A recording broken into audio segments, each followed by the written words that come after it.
శ్రీ కొణిదల పవన్ కళ్యాణ్.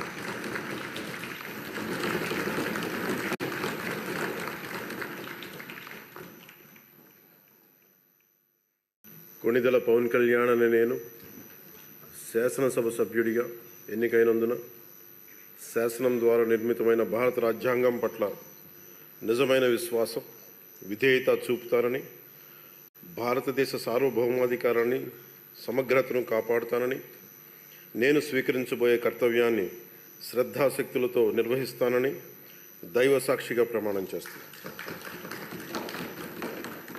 ఆంధ్రప్రదేశ్ శాసనసభ సభ్యుడైన కొణిదల్ పవన్ కళ్యాణ్ అనే నేను సభా నియమాలకు కట్టుబడి ఉంటానని, వాటిని అనుసరిస్తానని, సభా మర్యాదలను పాటిస్తానని, సాంప్రదాయాలను గౌరవిస్తానని దైవ సాక్షిగా ప్రమాణం చేస్తున్నాను.